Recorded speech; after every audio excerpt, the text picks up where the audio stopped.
बच्चों, आज हम भार और भारवक्र अध्याय के ही महत्वपूर्ण अंश यानी कुछ परिभाषाएं जो परीक्षा की दृष्टि से भी महत्वपूर्ण हैं और जब हम आगे इंजीनियरिंग का काम करेंगे या कॉम्पिटिटिव एग्ज़ाम देंगे तब भी हमारे बहुत काम आएंगे। ये पावर सिस्टम की बेसिक परिभाषाएं हैं जिनको हमें अच्छी तरह से समझना आवश्यक होता है।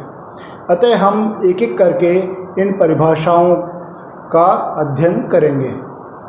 सबसे पहले परिभाषा आती है कनेक्टेड लोड। कनेक्टेड लोड क्या होता है, या हिंदी में कहते हैं युजित भार या संयोजित भार। अलग अलग किताबों में अलग अलग शब्द इस्तेमाल किए जाते हैं, युजित भार या संयोजित भार, इस तरीके से। तो कनेक्टेड लोड का मतलब ये है कि टोटल लोड, कुल भार जो शक्ति प्रणाली से संयोजित है या युजित है। अर्थात मान लीजिए कि किसी सप्लाई सिस्टम में 100 वाट के 5 बल्ब लगे हैं, तो इसका मतलब उसका कनेक्टेड लोड या युजित भार 500 वाट हो गया। सबसे आसान है निकालना, यानी जितना भी लोड कनेक्ट है वो चाहे ऑपरेटिव है, मतलब उस समय ऑपरेट हो रहा है या नहीं हो रहा है, लेकिन भार यदि उसमें कनेक्ट है तो उस सब को हमें जोड़ देना है। मान लीजिए कि किसी घर में 4 100 वाट के बल्ब और 2 60 वाट के पंखे लगे हुए हैं, तो 400 वाट तो बल्ब का भार हो गया और 120 वाट पंखों का भार हो गया, यानी कुल मिला के 520 वाट इसका कनेक्टेड लोड हो गया। तो ये सबसे इम्पॉर्टेंट और बेसिक डेफिनेशन है कनेक्टेड लोड की। इसमें कोई कन्फ्यूज़न की ज़रूरत नहीं है। जितना भी लोड है उसको हमें जोड़ देना है। अब नेक्स्ट जो परिभाषा आती है वो आती है औसत भार या एवरेज लोड की। तो औसत भार क्या होता है, तो विभिन्न समय में प्राप्त ऊर्जा का औसत, यानी मान लीजिए हमें दिन भर में जितनी भी ऊर्जा प्राप्त हुई, मान लीजिए 1200 यूनिट एक दिन में किसी जगह पे कंज्यूम हुए, तो उसको हम 24 से भाग दे देंगे। 24 से भाग देने पे 50 यूनिट आते, यानी 50 इसका औसत भार हो गया। अगर 50 किलोवाट इसका औसत भार हो गया, यानी जो भी टोटल एनर्जी कंज्यूम हुई अगर मान लीजिए आप किसी दिन में निकालना चाहते हैं तो पूरे दिन में 24 घंटे के अंदर कितनी एनर्जी कंज्यूम हुई, उसके अंदर यदि हम 24 घंटे का भाग दे दें तो हमारा औसत भार आ जाएगा। अगर हम मान लीजिए पूरे महीने का औसत भार निकालना चाहते हैं तो एक महीने में जितनी भी एनर्जी कंज्यूम हुई उसमें 24 इंटू 30, 24 घंटे और 30 दिन अपन महीने में मानते हैं। किसी महीने में 30 होते हैं, किसी में 31 होते हैं। अगर स्पेसिफाइड नहीं है तो आप एग्ज़ाम में भी 30 का फिगर लेके चलें। तो total energy consume in a month, यानी पूरे महीने में कितनी एनर्जी कंज्यूम हुई, उसमें 24 इंटू 30 यानी 720 का अगर अपन भाग दे दें तो मासिक औसत भार आ जाएगा। इसी प्रकार से यदि वर्ष का औसत भार निकालना हो तो हम ये देखेंगे पूरे साल में कितनी एनर्जी कंज्यूम हुई, उसमें 24 घंटे इंटू 365 दिन का भाग दे देंगे। तो वैसे तो कई भी 365 दिन होते हैं, कभी 366 दिन होते हैं, लेकिन अगर कोई स्पेसिफाइड नहीं है तो हमें 365 दिन मानते हुए सवाल को करना है। तो एक वर्ष में टोटल एनर्जी जितनी कंज्यूम हुई उसके अंदर 24 इंटू 365, यानी ये फिगर आता है 8760।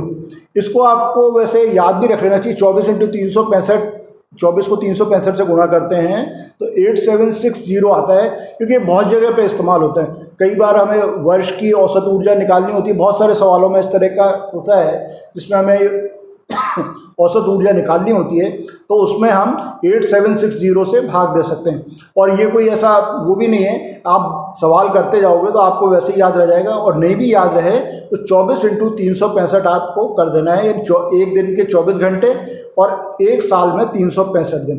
तो इस तरीके से हम औसत, मासिक और वार्षिक भार की गणना आसानी से कर सकते हैं। अब नेक्स्ट आती है अधिकतम मांग, मैक्सिमम डिमांड। तो किसी भी शक्ति केंद्र पर जो अधिकतम भार कभी आया वो उसकी अधिकतम मांग कहलाती है। लेकिन ये अधिकतम मांग इंस्टेंट नहीं होती। मान लीजिए कोई इंस्टेंट 1 मिनट के लिए 1 किलोवाट का लोड आ गया, उसके बाद तुरंत ये 800 वाट हो गया, तो 1 किलोवाट मैक्सिमम डिमांड नहीं। एक इसमें ड्यूरेशन बना के चलते हैं, अलग अलग सप्लाई एजेंसी अलग अलग स्टैंडर्ड लेके चलती हैं। कुछ आधे घंटे का ड्यूरेशन रखते हैं, कुछ 15 मिनट का ड्यूरेशन रखते हैं। तो मान लीजिए ज़्यादातर जगह 15 मिनट का ड्यूरेशन होता है, तो 15 मिनट के अंदर जो भी भार रहा उसका हम औसत निकाल लेते हैं। तो 15 मिनट के औसत का जो मान होता है, जो अधिकतम औसत का जो मान होता है, ये समझ लीजिए ये 15 मिनट के हमने उसमें स्लैब्स बना लिए, उन सबके औसत निकाल लिए, जो सबसे ज़्यादा औसत आया वो अधिकतम मांग हो गई। तो मैक्सिमम डिमांड कैलकुलेट करने का तरीका ये है कि हमने पूरे समय के, जनरली बिल्स हमारे महीने में एक बार जनरेट होते हैं, तो एक महीने को 15-15 मिनट के स्लॉट्स में बांट लेंगे। उसके बाद 15 मिनट के स्लॉट का जो अधिकतम एवरेज होगा, यानी उन सभी स्लॉट्स का एवरेज निकाल लेंगे। उन स्लॉट्स का जो अधिकतम एवरेज होगा वो मैक्सिमम डिमांड होगी। तो ये आपको बहुत अच्छी तरह समझ लेना चाहिए कि मैक्सिमम डिमांड का मतलब नहीं है कि इंस्टेंट कोई स्पाइक आया और वो मैक्सिमम डिमांड होगी, क्योंकि मैक्सिमम डिमांड पर बिल्स वगैरह भी बेस्ड होते हैं, और मैक्सिमम डिमांड अगर एक्सीड कर जाती है तो बहुत हैवी पेनल्टीज़ भी लगती हैं। लेकिन ये इस तरह से कैलकुलेट नहीं होती कि कोई स्पाइक आया और वो आपने डिमांड नोट कर ली, ऐसे नहीं होता। आपको पूरे महीने को 15-15 मिनट के स्लॉट्स में बांट देना है। उसके बाद हर स्लॉट का एवरेज ले लेना है। एवरेज अभी हमने सीखा ही था कि एवरेज किस तरीके से लेंगे। जैसे मान लिया आपको 15 मिनट का एवरेज लेना है, तो 15 मिनट में टोटल एनर्जी जो कंज्यूम हुई उसमें आप 15 मिनट या 1/4 घंटे का भाग दे लीजिए, तो आपके पास एवरेज लोड आ जाएगा।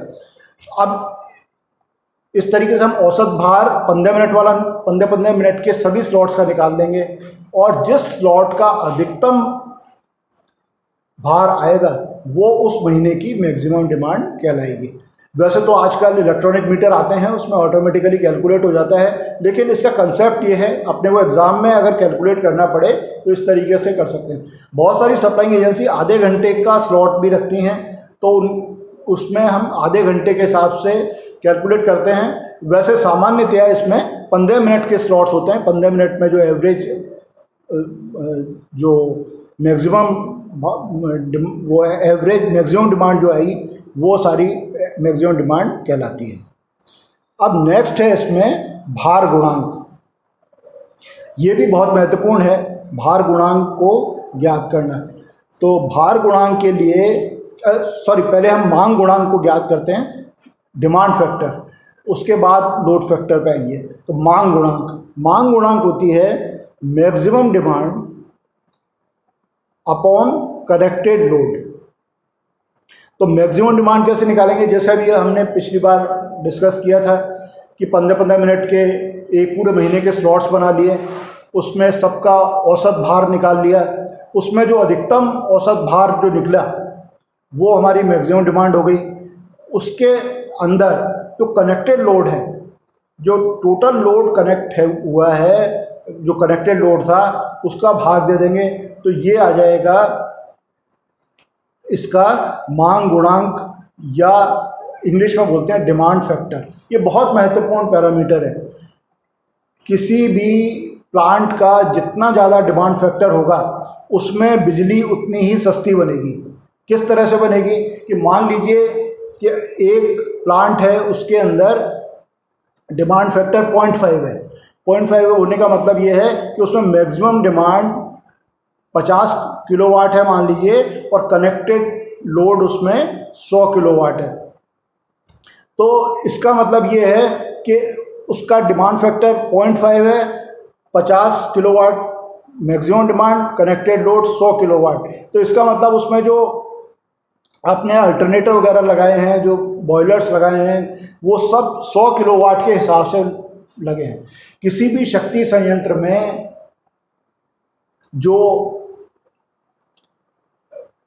प्लांट जो एस्टेब्लिश होता है वो मैक्सिमम जो कनेक्टेड लोड होता है उसके हिसाब से होता है, यानी सभी चीज़ें एक साथ चल जाएँ तो ऐसी स्थिति में हम देखेंगे कि हमने बहुत ज़्यादा खर्चा कर दिया और मैक्सिमम डिमांड तो उस पूरे सिस्टम की 50 किलोवाट ही आ रही है।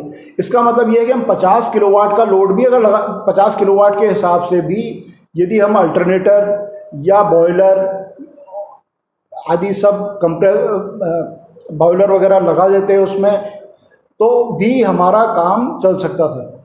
इसका मतलब ये है कि मांग गुणांक ज़्यादा हो, मान लीजिए कि 0.9 हो गई, तो 0.9 में क्या होगा कि यदि मान लीजिए 100 किलोवाट का उसमें लोड कनेक्टेड है और 990 किलोवाट उसके अंदर मैक्सिमम डिमांड आ गई, तो इस तरीके से मांग गुणांक जितना ज़्यादा होगा उतना ज़्यादा इफ़िशिएंट सप्लाई सिस्टम बनेगा।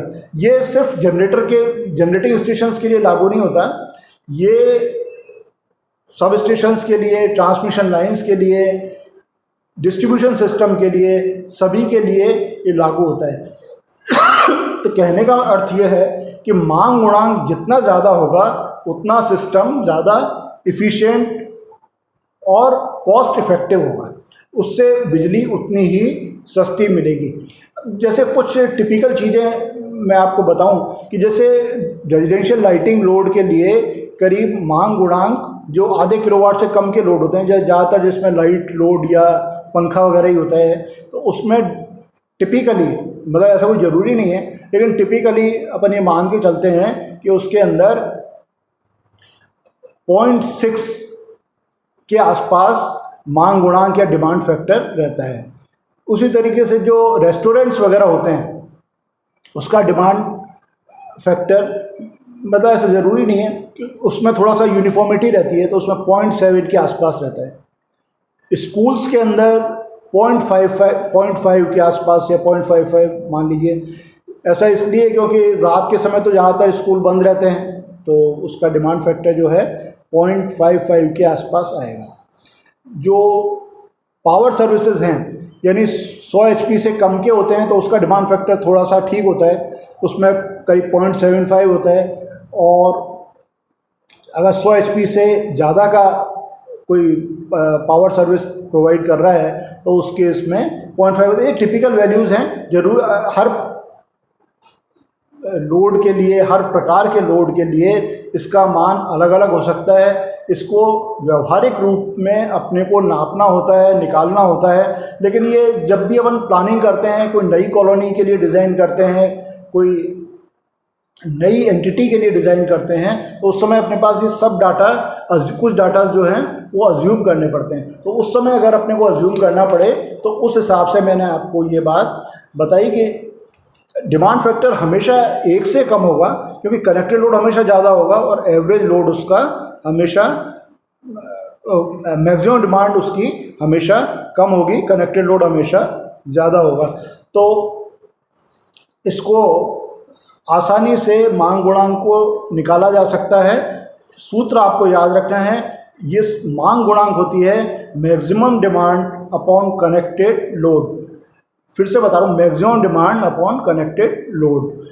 ये आपको कंफ्यूज नहीं होना है। डिमांड फैक्टर आएगा तो उसके बारे में, डिमांड फैक्टर के बारे में अपन पढ़ेंगे, लेकिन ये मैक्सिमम डिमांड और कनेक्टेड लोड और डिमांड फैक्टर, इन दोनों से मिलके, यानी कनेक्टेड लोड जो आज हमने पढ़ा और मैक्सिमम डिमांड पढ़ा, इन दोनों से मिलकर ही डिमांड फैक्टर बनता है, maximum demand upon connected load. इसको आप इस तरह से भी याद रख सकते हैं कि डिमांड फैक्टर का मान हमेशा 1 से कम ही होगा, किसी भी सूरत में 1 से अधिक नहीं हो सकता है। तो ये मैंने आपको कुछ महत्वपूर्ण परिभाषाएं जो बेसिकली लोड और लोड कर के अंतर्गत ही आती हैं और इससे संबंधित सवालों को सरल करने में मदद करती हैं, तो वो मैंने आपको बताई। कुछ और परिभाषाएं भी हैं, वो अपन अगले वीडियो में करेंगे। और ये चैप्टर जो है अंतिम चरण में है, वो परिभाषाओं के बाद ये समाप्त हो जाएगा। लेकिन अपने जो प्रश्न आएंगे वो दो तरह के आएंगे, या तो लोड कर्व बनाने का आएगा या इन फैक्टर्स के ऊपर, इन परिभाषाओं के ऊपर आधारित प्रश्न आएगा। तो ये आसान है और इसमें अंक भी काफ़ी अच्छे आसानी से प्राप्त किए जा सकते हैं। ये कुछ जो 3 परिभाषाओं का वीडियो अभी मैंने आपको पोस्ट कर रहा हूँ, अब आशा है आपको अच्छा लगेगा। बहुत बहुत धन्यवाद।